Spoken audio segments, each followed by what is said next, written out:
देश का 79वां स्वतंत्रता दिवस गुरुवार को मनाया जा रहा है। भारत की आन बान और शान राष्ट्रीय ध्वज ग्वालियर सहित सिर्फ 3 स्थानों पर बनकर तैयार होता है। कर्नाटक और महाराष्ट्र के बाद राष्ट्रीय ध्वज ग्वालियर में सभी मानकों को पूरा कर तैयार किया जाता है। 55 दिन की मेहनत और 9 मानक पर खरा उतरकर एक धागा कपड़ा ब्यूरो ऑफ इंडियन स्टैंडर्ड से प्रमाणित भारतीय तिरंगा तैयार होता है। झंडा बनने की प्रक्रिया कई चरणों में पूरी होती है, जिसमें कपास की कटाई, बुनाई, डाई, मेजरमेंट, क्वालिटी चेक समेत 9 मानकों पर खरा उतरने के बाद एक तिरंगा झंडा आकार लेता है। धागे से झंडा बनने के इस सफर में कई कारीगरों और बुनकरों की कला के साथ ही 55 दिन की कड़ी मेहनत भी लगती है। लाल किले पर भी ग्वालियर में बना झंडा फहराया जा चुका है।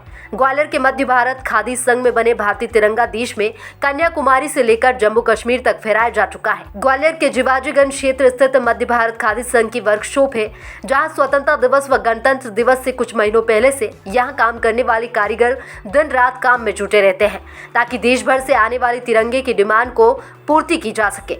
देश भर में फहराए जाने वाले राष्ट्रीय ध्वज में से 45% ग्वालियर में बनाए जाते हैं। यहां से देश के 28 राज्यों और 8 केंद्र शासित प्रदेश सहित कुल 36 राज्यों में झंडा बनकर जाता है।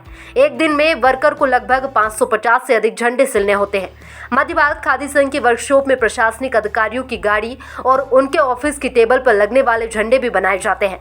मध्य भारत खादी संघ की लेबर इंचार्ज मीनू मेकली ने बताया कि झंडे को तैयार करने में हमें करीब 2 से 2.5 महीने लगते हैं। झंडे के लिए पहले धागा बनवाया जाता है, फिर उससे कपड़ा तैयार किया जाता है। उसके बाद कपड़े को 3 कलर में रंगवाया जाता है। इस तरह से हमें 2 से 2.5 महीने लग जाते हैं। पहली बार ऐसा हुआ है कि जनवरी से अगस्त तक करीब 80 लाख रुपए के झंडे बिक चुके हैं। आगे भी कई ऑर्डर आ रहे हैं। उन्होंने बताया कि किसी भी झंडे को बांधने वाली रस्सी और लकड़ी की गुल्ली खास होती है। झंडा में लगने वाली रस्सी सीसल वुड की होती है।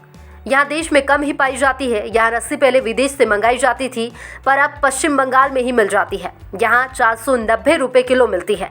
इसको बांधने और गुल्ली बनाने वाले कारीगर अब कम ही बचे हैं। ग्वालियर स्थित इस केंद्र की स्थापना साल 1925 में चरखा संघ के तौर पर हुई थी। साल 1956 में मध्य भारत खादी संघ को आयोग का दर्जा मिला।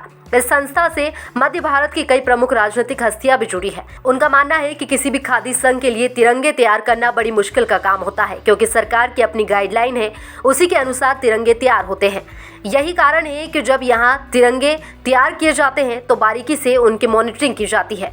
कड़े परीक्षण और कई दौर की जांच के बाद 2016 में मध्य भारत खादी संघ को BIS से तिरंगा बनाने की अनुमति मिली थी, जिसके बाद अब ग्वालियर देश का दूसरा सबसे बड़ा झंडा निर्माण केंद्र बन गया है।